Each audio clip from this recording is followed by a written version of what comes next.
Buenos días a todos. Un segundito, nada más estamos aquí ya ajustando el tema de la transmisión en vivo y la grabación.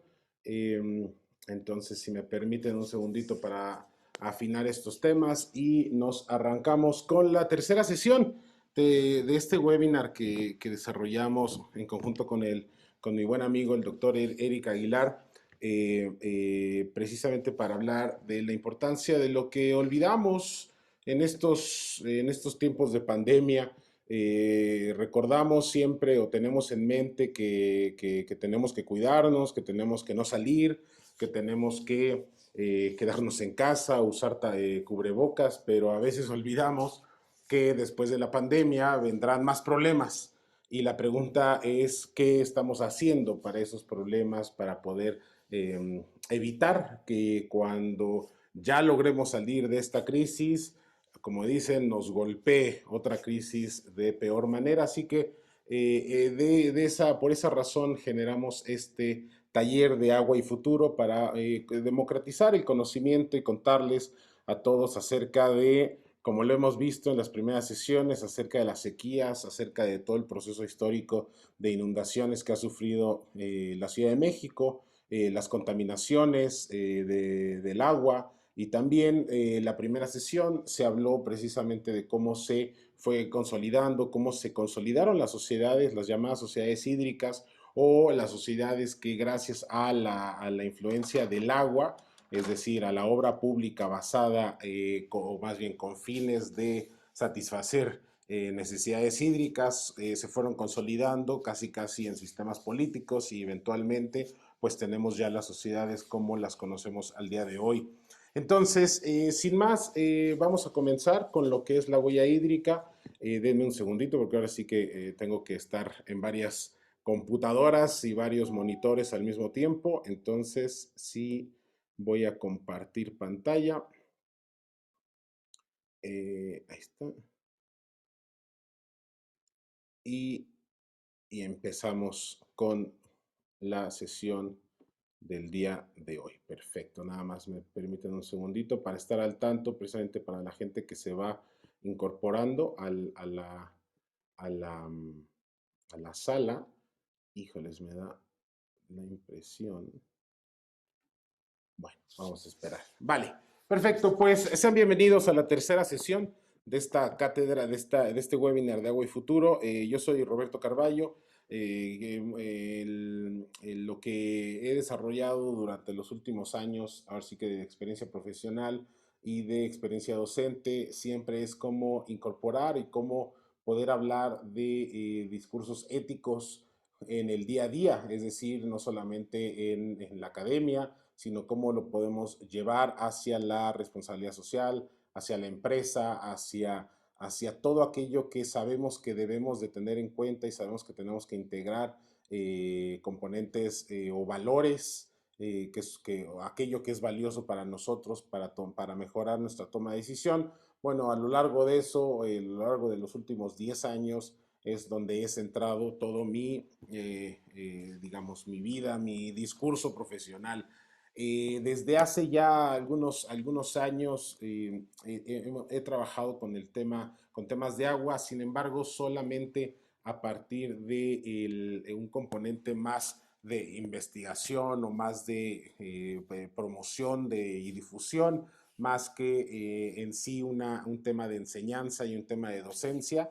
Y esta es realmente la primera vez, la primera ocasión que es posible hablar como un curso de la huella hídrica. Hemos dado, con Terraética, hemos dado algunos cursos de huella de carbono.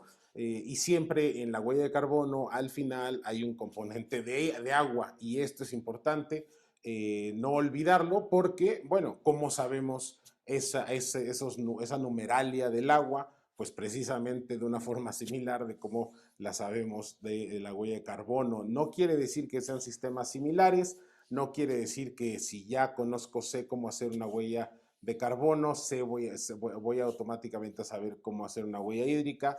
Sin embargo, sí, lo que van a empezar ustedes a hablar conociendo la huella hídrica es de un lenguaje en común, un lenguaje en donde nosotros podemos hablar que tal producto, tal taza de café, tal cerveza tiene tanta huella hídrica o tanta agua virtual incluida o inmersa en ese producto. Así como eventualmente sabremos que un bote de leche tiene tantos kilogramos de CO2 equivalente y una de soya tiene tantos menos. Lo mismo vamos a empezar a hablar o a ver en el futuro acerca de la huella hídrica. Por eso es importante conocerlos. Por eso la huella hídrica nos permite empezar a hablar ese primer lenguaje, ese lenguaje unificado a lo largo de todo el mundo, donde conocemos, fíjense qué interesante, conocemos el impacto de un producto. El impacto de un producto sin tener que hacer una medición constante del producto. Como ustedes saben, la medición de impacto se divide en dos grandes rubros. Dime qué haces y dime en dónde lo estás llevando a cabo.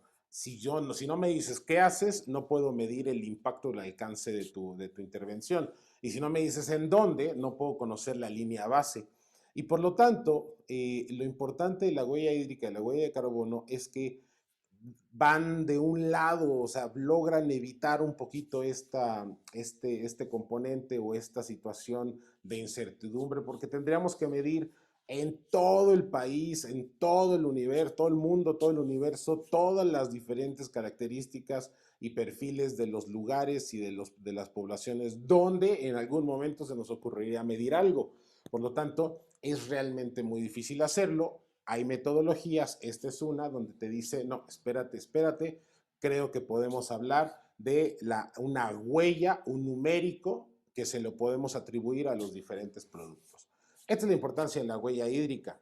En Terraética, desde hace ya 3, 4 años, solamente nos dedicamos, o casi exclusivamente nos dedicamos a medición de impacto. Ha sido un largo camino, ha sido un camino muy bonito, donde la verdad hemos tenido proyectos preciosos. Estuvimos haciendo la medición de impacto al CRITNESA, al Teletón. Estuvimos haciendo la medición de impacto a la Financiera Nacional de Desarrollo. Hoy día traemos un proyecto con Greenpeace. Y lo que uno se da cuenta cuando uno empieza a medir el impacto y empieza a generar un lenguaje diferente o un lenguaje unificado, se da cuenta la necesidad de este lenguaje unificado. Recientemente hicimos una guía para la medición de impacto de la inversión de impacto para la Alianza de la Inversión de Impacto en México. Y lo que nos dimos cuenta también es que cada quien, cada instrumento, cada organización, cada agente tiene sus propias formas de medir su impacto. Utilizan diferentes instrumentos. Esa idea de querer decir todo va hacia un solo camino, esa idea de un lenguaje unificado último, es un sueño para nosotros. Sin embargo, la realidad nos dice que es cada vez más disperso.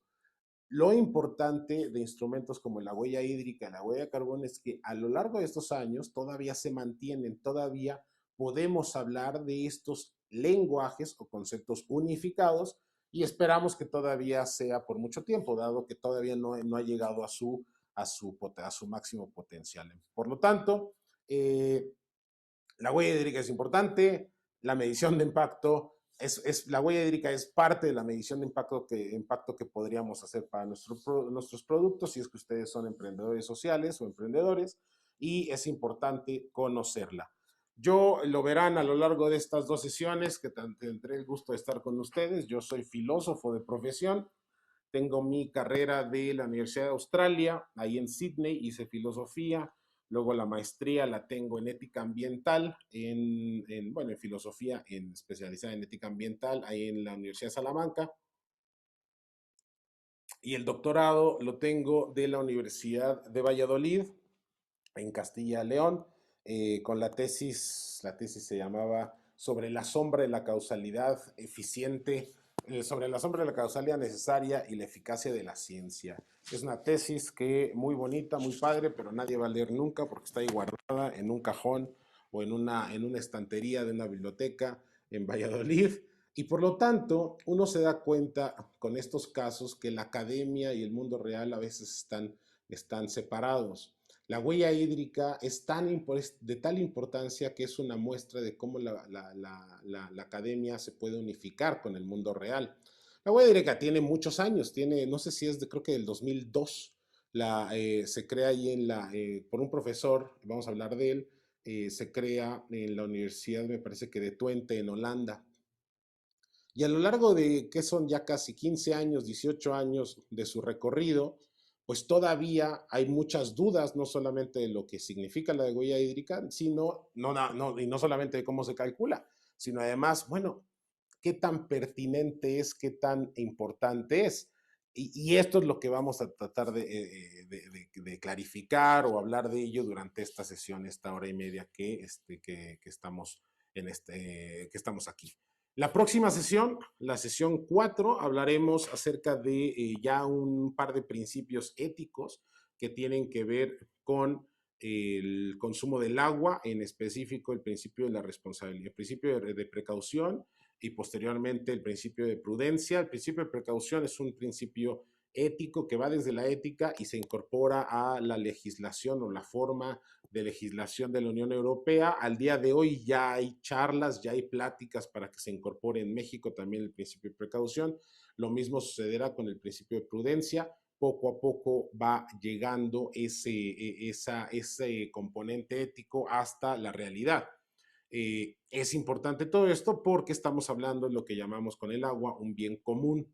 Y el bien común, como dice Harding, puede ser que trágicamente será, se nos acabará. La tragedia no es no es malo que se nos acabe, sino es que sabemos que se nos va a acabar y aún así seguimos avanzando, consumiéndola a pasos agigantados. Eso será la próxima sesión. Al día de hoy es importante, antes de conocer acerca de la huella hídrica, pues también tener un poquito de los conceptos o el contexto más bien de cómo está el tema del agua en el mundo. De esto ya habló mi querido amigo Eric, el que nos acompaña, por cierto, en la sala, pero es importante también verlo de una forma un poquito dimensionada para que podamos ver que es un problemón en el que estamos viviendo, o al que nos estamos enfrentando.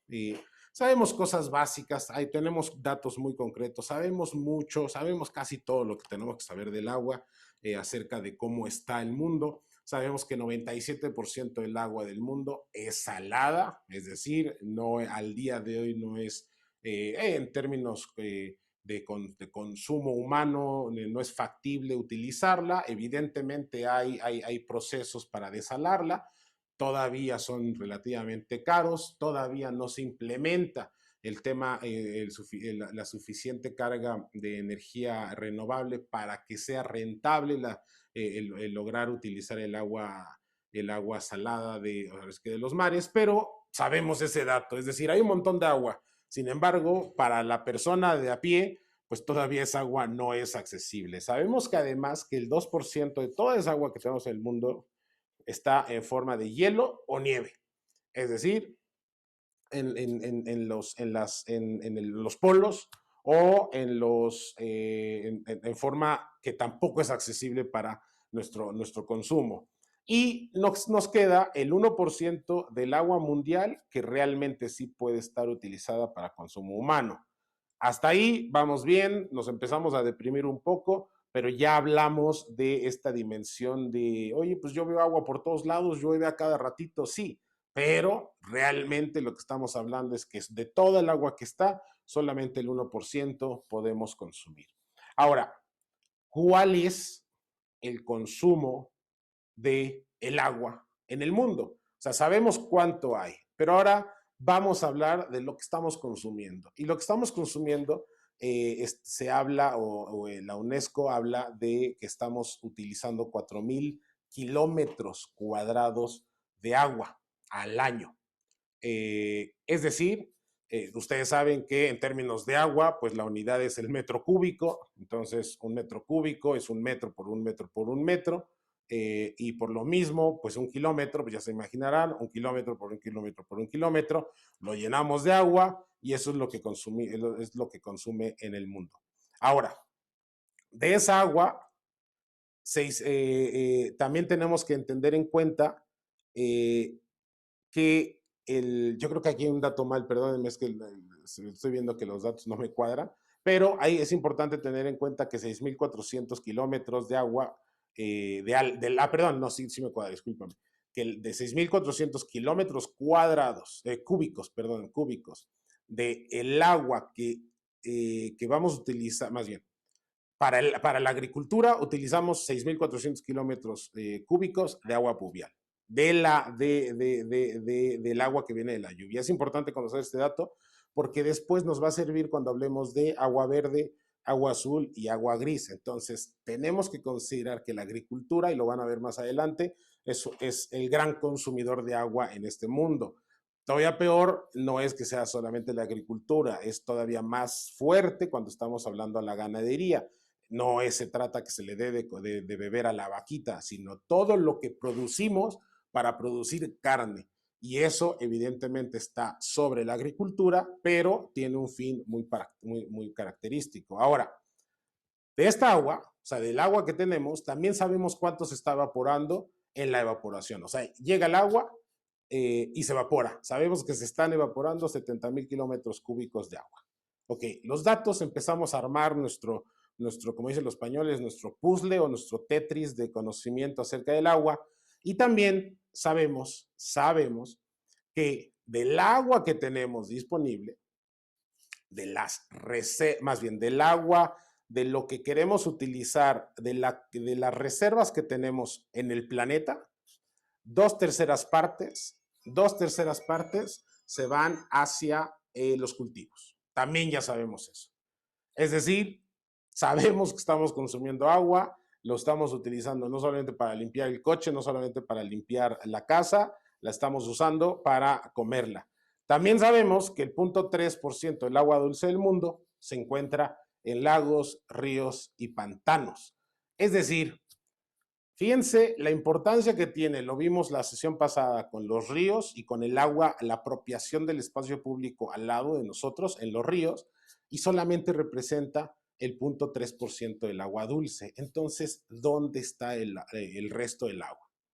Más datos duros son importantes entender que el 12% de la población, estamos hablando China, Estados Unidos e India, el 12% de la población consume el 85% del agua potable en el mundo. Los datos empiezan a dar un poquito de miedo porque pues nos preguntamos, oye, ¿y yo seré parte de esas personas que consumen el 85% del agua? ¿Cuál es mi consumo hídrico al día? ¿Cuál es mi consumo hídrico al año? Sabemos también que el 70, como habíamos visto, dos terceras partes de las reservas se van a la agricultura, pero en general, de todo el agua potable que tenemos en el mundo, el 70% se van a la agroindustria, el 25% se van al sector industrial y el 10% se van al consumo doméstico. Entonces, otra duda nos surge, oye, pues yo me estoy bañando en menos de 2 minutos, yo cuando limpio los platos no abro el grifo, yo casi no utilizo agua. ¿En dónde estoy? Y dice que se usan en consumo doméstico solo el 10%. ¿En dónde se está? Yo no estoy consumiendo agua entonces. Pues resulta que sí, porque precisamente el filete que te comiste, pues consume para producirlo, te consumió 2.000 litros de agua y empezamos a hablar de un lenguaje unificado que sería la huella hídrica. Ahora, ¿cuál es el problema con esta situación? Tenemos agua, la consumimos, está bien. Pues ahora pensamos que no hay tanto problema. Ya lo vemos en la Ciudad de México, lo vemos en otros países, otras ciudades de la Ciudad de México, perdón, de otras ciudades de México. Vemos que ya hay problemas de sequía. Bueno, esto es para una población de hoy día que somos creo que 126 millones. En 50 años, es decir, para el 2080, la población va a crecer un 40 o un 50% más. Si ahora ya estamos utilizando tanta agua, ¿qué va a pasar en 50 años? Ahora, tenemos que también preguntarnos, el consumo no es lineal. Es decir, si tú incrementas la población en Estados Unidos, que de por sí consume mucha agua, No es lo mismo a que incrementes la población en India, que no consume tanta agua per cápita. Claro, el crecimiento es casi exponencial, por lo tanto, tenemos que preguntarnos todas estas dudas. También sabemos que 90% de todas las aguas residuales, o sea, ya sabemos qué es lo que estamos extrayendo. Ahora, ¿cómo la estamos tratando? Pues resulta que el 90% de todas las aguas residuales en todos los países en desarrollo, ¿qué creen? No, se descargan sin ningún tipo de tratamiento. 90% de las aguas residuales en el mundo. Esto significa que 2 millones de toneladas de aguas residuales se van así, como si nada, sin nosotros preocuparnos por el qué va a suceder. Es decir, cómo estoy contribuyendo yo a la erosión de los mantos o a la disminución de los mantos freáticos. Esto lo vamos a ver un poquito más adelante. También sabemos que más o menos estas toneladas de agua residual que se pierden, también hay que tomar en cuenta el agua potable. O sea, de estas toneladas de agua, bueno, esto es lo agua residuales, pero de agua potable, ¿cuánto se está perdiendo? Pues resulta que estamos perdiendo entre 250 y 500 millones de metros cúbicos de agua potable. Esto se está perdiendo. ¿Y a qué equivale esto que se está perdiendo? Pues nada más y nada menos que a entre 10 y 20 millones de personas que podrían, de una gran ciudad, que podrían tener agua. Es decir, de lo que perdemos, de todo lo que perdemos de agua potable, podríamos darle, en vez de perderlo, a 10 o 20 millones de personas uso del agua potable si fuéramos un poquito más eficientes. Ahora, esto es a nivel, digamos, internacional. Pero en México, ¿cómo está la situación? Es muy similar a Latinoamérica, pero evidentemente en México tenemos algunas particularidades. Una es que tenemos mucha agua en unas partes del país. En Brasil, todo Brasil tiene agua. Lo mismo sucede en otros países como me parece que Perú. Pero en México, ¿cómo estamos? Resulta que en México 33% de todas las cuencas que tenemos en México, 33% tienen ya un estrés fuerte, es decir, ya no hay tanta agua, ya se está agotando.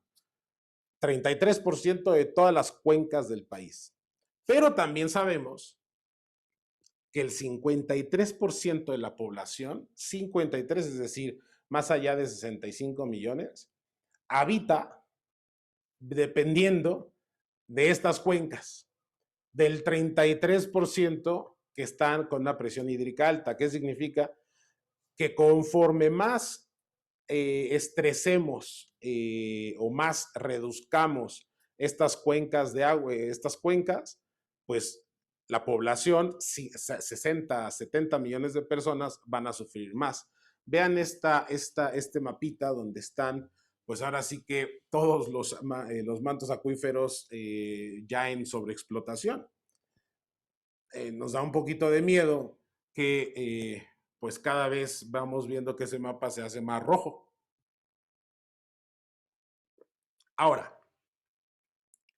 también tenemos que tener en cuenta, una cosa es estar en riesgo, en el sentido, una cosa es el manto freático se está acabando o los acuíferos están acabando, realmente, y nos dice que el 50% está en algún riesgo, pero vamos a ponerlo en números.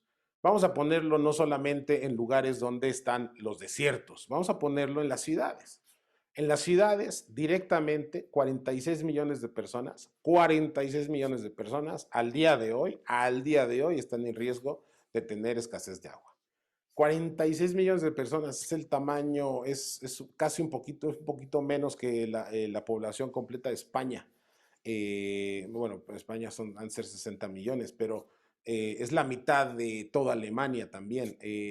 Es una población muy grande para que tenga escasez de agua. y el estrés hídrico lo vamos empeorando cada vez más. Esto es la parte donde, digamos, los deprimo a todos ustedes, luego ya vienen las noticias buenas. Pero es importante también ver que lean la nota que precisamente vean el comentario, los comentarios que dicen en la infografía. En la actualidad se extrae el agua de pozos que llegan hasta 450 metros de profundidad. Pero al ritmo que llevamos de extracción, vamos a necesitar a extraerla de 900 metros de profundidad. ¿Qué significa esto? Pues equivale a 5 torres latinoamericanas. Quien de ustedes viva aquí en la Ciudad de México tiene más o menos la idea de cómo se ve la torre latinoamericana, pues 5 veces y eso para abajo, para poder extraer agua. ¿Qué es lo que estamos haciendo mal para estar consumiendo tanta agua? ¿Es un tema de población? ¿Es un tema de que somos muchos? ¿Es un tema de consumo? ¿Es un tema de la forma de consumo? ¿En dónde estamos consumiendo tanta agua? Esta gráfica me parece que la mostró Eric en una de sus sesiones y es la sobreexplotación de los mantos correspondiente a los espacios donde están localizados, en este caso la Ciudad de México, y pueden ver, por ejemplo, el Estado de México. Es decir, que estamos al día de hoy 300 veces, 300% sobreexplotando los acuíferos que corresponden a la Ciudad de México. Pero váyanse un poquito más al extremo, hay lugares donde hay 800 veces, 800% que estamos sobreexplotando los mantos acuíferos. Es decir, estamos hoy día, en el día de hoy, en una situación realmente preocupante, realmente donde tenemos que ver qué es lo que vamos a hacer. Y esto es, ya sabíamos de los datos en México, fuera del país. Ahora, ya estamos situándonos en nuestro día a día. O sea, ya sabemos que estamos sobreexplotando los mantos acuíferos. Oye, pero es que también se te está olvidando que hay lugares donde hay mucha agua y hay lugares donde no hay poca agua. O sea, esto de la Ciudad de México es un caso muy particular porque, bueno, aquí está la capital o aquí está el Estado de México y el país consume, la ciudad consume mucha agua. Pero ¿cómo estamos en el país? Pues resulta que en el país está interesante también la situación. Eh, en el país, del total, del agua dulce que tenemos en México, ¿dónde creen que está localizada el 67%? 67, 69. Pues en el sureste del país, donde sabemos que hay mucha agua. Es decir, sabemos que en Chiapas puedes ir y sembrar alfalfa porque hay muchísima agua y no te vas a preocupar por buscar de dónde sacar esa agua para esa alfalfa, para después dárselo, por ejemplo, al ganado. No es lo mismo o no sucede lo mismo cuando nos vamos, por ejemplo, a Aguascalientes o a San Luis. Entonces, ya sabemos que del agua, vean el mapita, casi todo está en el sureste. Oye, pero eh, ¿cuánta gente vive en ese sureste? Pues resulta que solo vive alrededor del 23% de la población de todo el país. 23% de la población de todo el país vive en el sureste.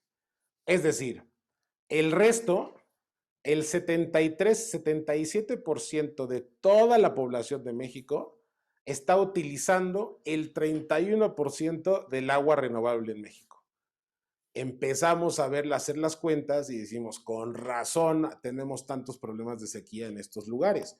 Oye, ¿es así siempre? ¿Siempre ha habido sequías aquí? Pues quizá, pero también es cierto que nunca había habido tanta sobreexplotación, tanta población y también tanto consumo. En México vivimos el mismo problema con las aguas tratadas y las aguas residuales. Es decir, solamente el 75% de las aguas municipales son tratadas y solamente el 18% de todas las aguas residuales industriales son tratadas. Es decir, estamos haciendo un muy mal trabajo en México acerca del tratamiento de las aguas. hemos hecho cosas muy buenas, pero en este caso no hemos logrado dar ese golpecito. ¿De qué tamaño es la cantidad de agua que tenemos en el país? Pues es este. Consideren que tenemos en México 653 acuíferos con 731 cuencas. Y todas estas, solamente con las cuencas, estamos abasteciendo el 33%, 39% del agua del país. Ahora, estos datos no significa que es lo que contamos, que es con lo que contamos en el país, sino con qué contamos para no dañar el ecosistema. Es decir, si no queremos dañar en nuestro entorno, esto es nuestro máximo. No podemos pasar de este consumo, no podemos sobreexplotar más cuencas o acuíferos. Esto es lo que tenemos que utilizar. En el momento que lo sobrepasemos, empezamos ya a erosionar o a degradar el entorno, generar daños en la conservación ambiental, etcétera. Bueno, oye, pero ¿por qué nos preocupamos si llueve un montón? O sea, un montón de agua está cada rato cayendo y ya sé, la solución, alguien va a decir, es cosecha de agua. Bueno, sí y no. Porque de todos los metros cúbicos de agua que caen en México en forma de precipitación, el 72%, casi 73%, pues se evapora. 72.5% regresa a la atmósfera. El 21% se va a los ríos y a los arroyos. Y aquí viene el dato que asusta. Solamente el 6% se están yendo hacia la recarga de los acuíferos. Y recuerden que nosotros, casi la Ciudad de México, extrae de los acuíferos. Entonces, no estamos recargando suficiente, pero no solo eso, si empezamos, imagínense que ahora viene una política pública y dice, va, ya sabemos cuál es la solución para Iztapalapa, que no tienen agua, quién sabe desde hace cuánto. Todos pongan cosecha de agua, pues, o todo el país o toda la ciudad ponga cosecha de agua, pues si este 6.3% de la recarga ya es bajito, empezamos todavía a disminuir. Por eso tenemos que tener tanto cuidado con estos temas, por ejemplo, de política pública y estas ideas muy sencillas de, ya sé, la solución es esta. No, la solución no es esta porque puedes afectar al futuro y por eso es importante los conceptos como, por ejemplo, el principio de precaución. Si estamos poniendo en riesgo generaciones futuras, no lo podemos hacer. El sustento de las generaciones futuras no lo podemos hacer.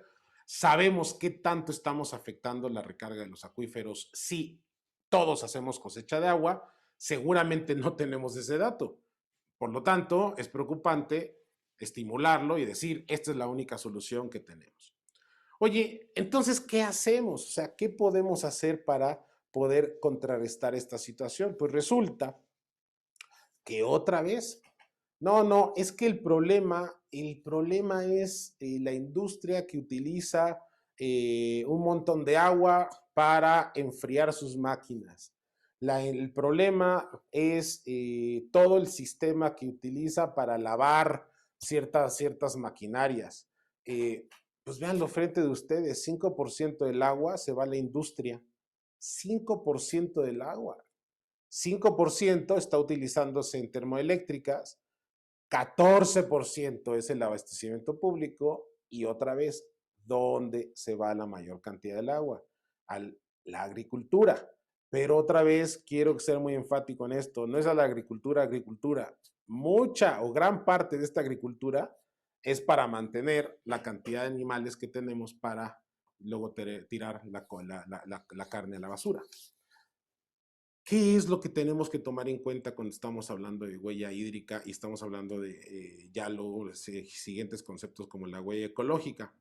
Los datos muy sencillitos, los datos muy concretos para la determinación de la huella hídrica o del agua virtual, ahora vamos a hablar de ese tema, son bastante concretos. Han cambiado en algunos momentos, han variado los datos. Sin embargo, creo que es bastante razonable decir que son reales, aunque sean datos de hace 10, 15 años. El profesor Arjen Hoekstra es el profesor que inventó precisamente el concepto de huella hídrica. Repito, él está en la Universidad de Twente y desde hace ya más casi 20 años, 18 años, 17 años, dice en uno de sus estudios, dice, mira, no te preocupes, yo ya sé cuánto está consumiendo cada cosa de todo lo que estamos al día a día consumiendo, o sea, comiendo. Oye, ¿te vas a echar un litro de cerveza? Está muy bien, todos podemos ver cerveza. Ese litro de cerveza incluye o está inherente dentro de ese litro de cerveza 75 litros de agua. Híjole, pues es un montón. No, montón, una hamburguesa. Una hamburguesa no solamente abarca los 75 litros, sumamos hasta 2.400 litros de agua para generar esa hamburguesa. Oye, pero no es un dato muy, no es muy grande. No, es que así está el concepto de huella hídrica, más bien así está afectando la ganadería en el país y en el mundo, el, no solamente nuestra forma de vivir, nuestro consumo diario y en específico el consumo cárnico. Un vaso de leche que el día a día en la mañana se están tomando, pues ya saben que un vasito son 200 litros de agua. El vaso de leche de soya anda en la mitad, más o menos. Si el vaso de leche normal de vaca está en 200 litros, la soya está en 100 litros. Tampoco crean que baja tanto, baja, va a mitad, pero no baja tanto, no baja a cero. Una copa de vino anda como los 120 litros, es decir, casi casi es mejor beber vino o cerveza que agua, que leche. Una taza de café, el café diario que nos estamos bebiendo cuando vamos a la oficina, ya sabemos que está consumiendo 140 litros de agua. Un microchip, es interesante el dato, está consumiendo 32 litros de agua. Bueno, pero ¿qué significa que consuma o que tenga inherente 32 litros de agua? O que una hamburguesa requiere 2.400 litros de agua. Aquí es donde tenemos que ver dos conceptos que si bien van de la mano, se parecen mucho, no son iguales. Y es importante, es muy importante, no solo saber la distinción, pero saber las implicaciones y sobre todo las oportunidades que nos dan una u otra. Una cosa es la huella hídrica y otra cosa es lo que llamamos el agua virtual. El agua virtual, aquí hay un componente histórico. El agua virtual es digamos, no es anterior a la huella hídrica, pero es un componente que tuvo como un boom más grande, por así decirlo, donde todos hablamos de agua virtual. ¿Cuánta agua virtual tiene tu taza de café? ¿Cuánta agua virtual tiene esa hamburguesa? Y por mucho tiempo el agua virtual fue un componente más fuerte, más sólido, porque permite una cosa muy importante. Permite hablar de importaciones importaciones y exportaciones de agua virtual. Es decir, si tú te traes una tonelada de arroz de Vietnam, no solamente te traes la tonelada de arroz, te traes todo el agua que se utilizó para generar esa tonelada de arroz en esa zona. Es decir, el agua virtual dentro de cada granito de arroz es enorme. Te la estás trayendo, estás importando el agua a través de los productos. Pero si somos países exportadores, como mucho de la agricultura de México, pues ¿qué está sucediendo? Estamos exportando nuestra agua. ¿Es bueno o malo? Pues si tenemos mucha agua, es bueno. Si tenemos poca agua, es pésimo. Pero peor, solamente le estamos dando un costo, un precio a el producto y al valor agregado. No estamos considerando el costo de oportunidad que es, por ejemplo, tener esa agua en este país. No estamos considerando los precios sombra. Todos sabemos que la agricultura en México está subvencionada por todos lados, como está igual en Estados Unidos, llena de subsidios.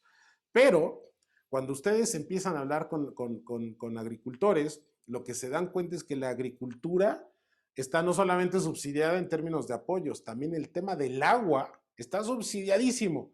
Y esa situación permite que los precios que tengamos para producción de agricultura sean competitivos. Si realmente, se llama precio sombra, si realmente le costara al productor el agua que está utilizando, no hay forma que pudiéramos competir en el mundo. Entonces, todo eso tenemos que tener en cuenta cuando casi salimos al mercado. ¿Cuánta agua estamos mandando a otros países? ¿Cuánta agua le estamos mandando a Monterrey? ¿Cuánta agua le estamos mandando a Sonora? O al revés, ¿cuánta agua está viniendo? Fíjense, de la atmósfera, eh, por ejemplo, de Sinaloa, con todos los tomates que están llegando a toda, o jitomates que están llegando a todo el país. Ahora, ¿cuál es la diferencia entre huella hídrica y agua virtual? Van a pensar que es lo mismo, suena lo mismo, es casi lo mismo, pero hay una leve diferencia. El agua virtual es lo que todos pensamos que es el agua, es la huella hídrica. Es decir, cuánta agua, la cantidad del agua directa e indirectamente que requiere la producción de un producto.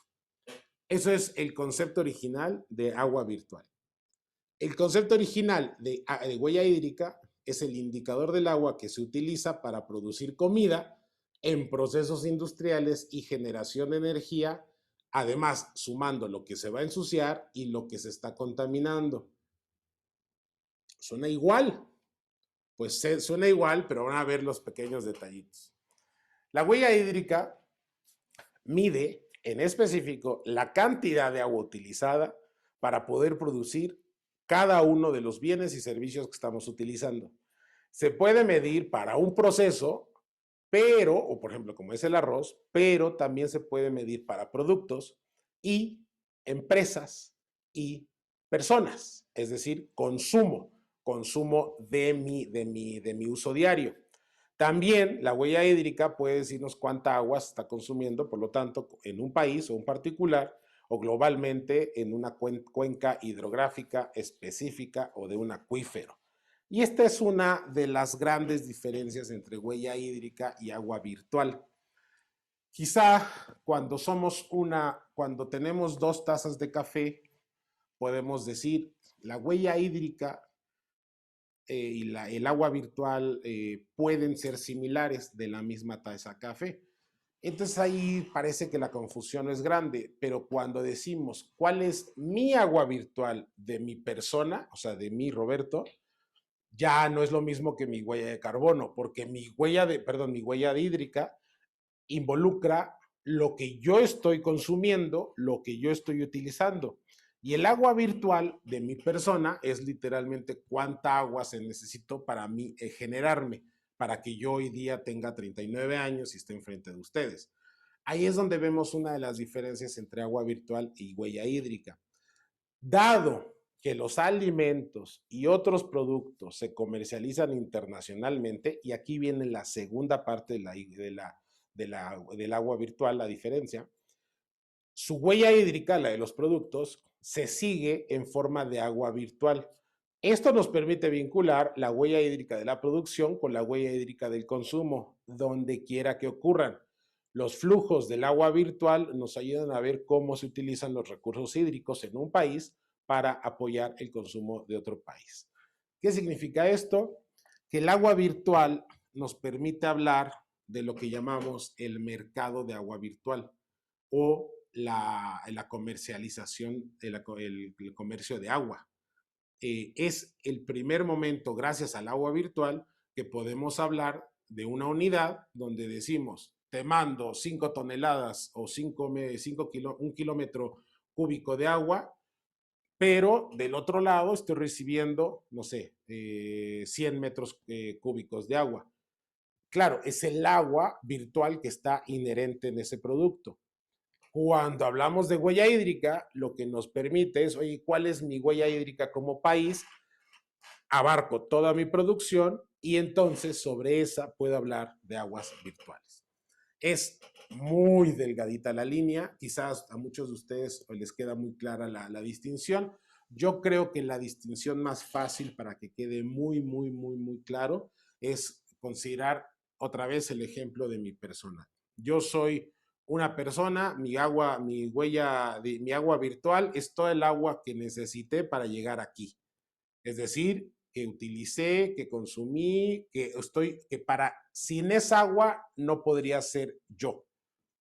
El agua, la huella hídrica es todo eso más todo lo que consumo todos los días. Son diferentes conceptos. Por ejemplo, yo puedo decir mi huella hídrica al día, diaria, es de, por ejemplo, no sé, 1000 litros de agua. Esa es mi huella hídrica. No significa que esa es mi agua virtual. Ahora, cuando hablamos de huella hídrica, tenemos que tener en cuenta 3 tipos de huella hídrica relativos con 3 tipos de agua.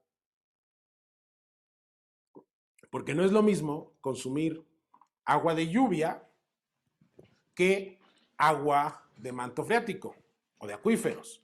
Son 2 cosas diferentes. Y aquí es donde es importante conocer los 2 conceptos, tanto la huella como el agua virtual. El agua azul es muy sencilla. El agua azul es la que viene de cuerpos de agua subterránea.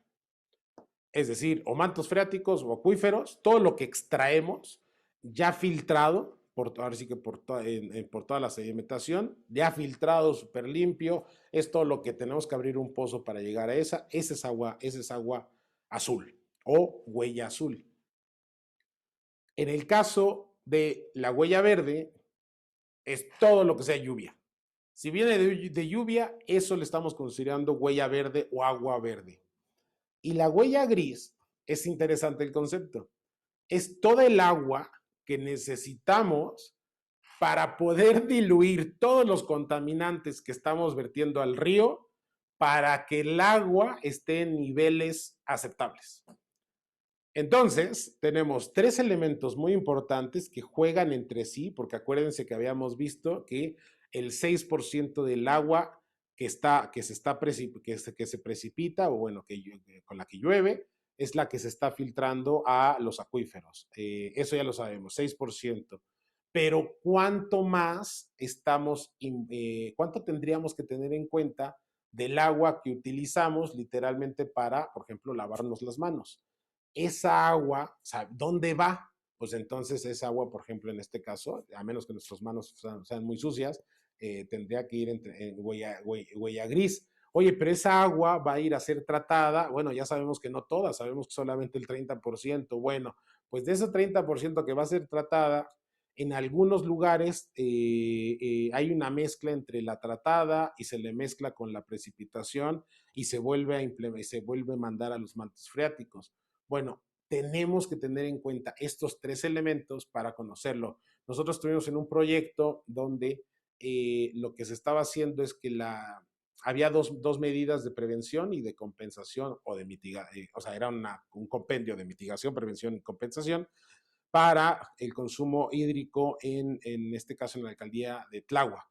Y lo que se había propuesto eran dos instrumentos. Uno, evidentemente una planta de tratamiento para reutilización del agua, pero además que el agua sobrante de las precipitaciones, las cuales en Tláhuac son muy cargadas en unas partes del año y luego hay una gran sequía en la otra parte del año, esa agua se guardara, se tratara la que viene del mismo proyecto, pero el sobrante se volviera a filtrar hasta los mantos freáticos. Entonces se hacen esas estructuras con diferentes tipos de grava, tierra, etcétera, para mandarlas o rellenar los cuerpos de agua.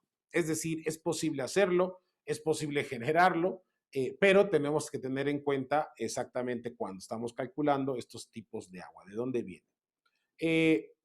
Otra vez, los datos, hay muchos lugares donde podemos saber los consumos o la huella hídrica, o en este caso muy particular, el agua virtual de cada uno de los productos. Pero quiero que vean dónde se empiezan a hablar ya de la huella hídrica como una unidad más general hacia dónde vamos como medición de impacto. El agua virtual ha ido poco a poco, digamos, cediendo terreno hacia el concepto de huella hídrica.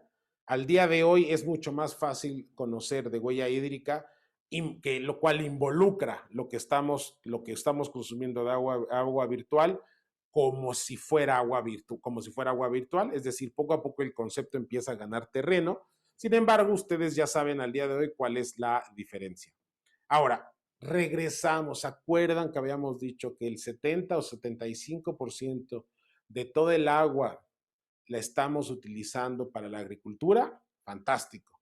Pues, y se acuerdan que yo les había dicho, mira, 5% del agua, 5% en México se está yendo a la industria y el 15% del agua que tenemos potable es para el consumo humano, o sea, es abastecimiento, lo que nos llega cuando abrimos la regadera.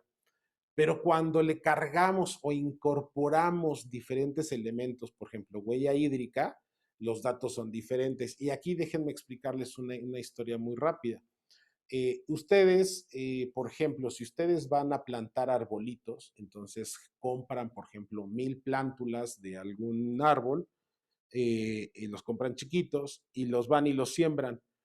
Y ustedes quieren medir el impacto un año después o 2 años después, ya que empiecen a crecer. Ustedes saben que aproximadamente cada árbol está secuestrando alrededor de unos 22 kilos de CO2 equivalente al año. Por lo tanto, hacen ustedes la matemática, son 1000 arbolitos, mi impacto son 1000 árboles con 22,000 kilos de CO2 equivalente después de un año. Vale. Sin embargo, cuando ustedes están plantando árboles, o en este caso muy particular, frutales, sucede que la plantación no se convierte solamente, no solamente tiene el fin del secuestro de carbono, también tiene otros fines, como por ejemplo sería el detonación de economías locales a través de producción, por ejemplo, de algún frutal. O si mezclamos, por ejemplo, con producción de ganado silvopastoril, donde necesitamos ciertos árboles frutales y además ciertos árboles de sombra, pero tenemos producción ganadera que apoya la conservación o que no es tan dañina a procesos de conservación, generamos en ese caso, por ejemplo, empleo. Pero además de empleo, pues si se juntan varios ganaderos, varios agricultores con los ganaderos y además sus familias, quizá tenemos ya un concepto de apropiación o de inclusión o de cohesión social. Conforme vamos aumentando el marco conceptual de lo que estamos midiendo, podemos incrementar o reducir. Reducir es muy difícil, pero incrementar el impacto que estamos generando. El impacto puede ser negativo o positivo. Por ejemplo, si yo hoy día estoy sembrando 1000 arbolitos y al año siguiente voy a sembrar un 10% más, pues voy a sembrar 100 árboles, mi impacto incrementa 10% si solamente estoy midiendo el número de árboles. Sin embargo, cuando estoy midiendo también, cuando estoy midiendo el impacto que genera, por ejemplo, el empleo, esa siembra de esos 100 arbolitos, resulta que no es un 10% mayor de empleo, puede ser más, porque ese incremento de siembra de árboles me va a traer de la mano empleo, pero además, por ejemplo, generación de sombra y además, por ejemplo, cohesión social. Quiere decir que el impacto se potencia. Lo mismo sucede con la huella hídrica. Lo que pasa que es al revés, en los casos tristes de nuestro país. Resulta que del 70% que usamos de agua para la agricultura en México, cuando lo medimos con agua, en realidad cuando lo medimos a través de huella hídrica, pues el dato ya es un poquito más de susto. Quiere decir que toda la huella hídrica azul, o sea, además el agua buena, por así decirlo, el agua es la que más apreciamos, el agua azul, tiene un componente también ahí estético, no estético de que el azul es más bonito, sino de que es mejor el agua que está en los acuíferos que el agua que viene de la lluvia, por diferentes razones. Resulta que el 92% del agua de nuestra querida agua azul se está yendo a la agricultura. 6% solamente se está yendo a la industria y 6% se está yendo a nuestro consumo doméstico. Hasta aquí, pues dicen, bueno, pues sí, pero es que es necesario porque necesitamos necesitamos comer y necesitamos tener industria y pues ¿de dónde sacamos el agua si no? Pues una de las razones de por qué estamos extrayendo de más es porque pues sabemos que el agua azul no está disponible, el agua azul filtrada evidentemente, o el agua azul que llega a ser azul después de las filtraciones, sabemos que el agua azul no está igual en todos los lugares, pero además sabemos que el agua verde, el agua de lluvias, tampoco es igual, no solamente en los diferentes países o continentes, sino no es igual a lo largo de todos los años, a lo largo de todos los meses. Tenemos que tener en cuenta que, claro, Sudamérica y tiene mucha agua, lo mismo que tiene Asia. No tiene tanta Norteamérica, Europa y África. ¿Dónde creen que está yendo todos los productos que necesitan mucha agua? Pues ya sabemos, a Norteamérica y a Europa. Ahí es donde se está yendo la gran cantidad, no solamente de productos de comercialización, sino todo el agua que estamos trayéndonos, el agua azul de los continentes, evidentemente donde hay más agua azul, pero la estamos sacando de ahí. Y eso, ¿qué es lo que nos puede generar o qué es, en qué nos puede, digamos, afectar cuando estamos hablando de huella de carbono? Pues lo que van a ver, por ejemplo, es que, aquí está, perdónenme, que te podemos medir, o sea, podemos empezar a hablar de un nuevo tipo de mercado cuando conocemos y cuando anticipamos estos datos. Por ejemplo, sabemos al día de hoy, esta es la producción nacional de la huella hídrica. Esto ya tiene unos años, me parece que es del 2006 o 2007, pero lo que quiero que vean es que es posible empezar a calcularlo. Esto es México. O sea, al día de hoy México tiene, perdónenme, ahí está, tiene, por ejemplo, en la huella de carbón, en la huella de hídrica para la producción agrícola en términos de agua verde, tiene 83,105 mil millones, no, millones de metros cúbicos de agua al año. Tenemos mucho menos en términos de agua azul, pero casi usamos lo mismo de agua gris que de agua azul. Es decir, para poder utilizar el agua, necesitamos limpiarla, por lo tanto necesitamos agua, eso es agua gris. En casi la misma cantidad, ustedes lo van a ver aquí, dice 83,000, donde dice México, se ve chiquito, arriba de Montserrat, abajo de Martinica, dice 83,000 por 13,000 por 21,000. Esto es solamente para agua de agricultura. El agua de cultura, ¿en dónde se divide? Bueno.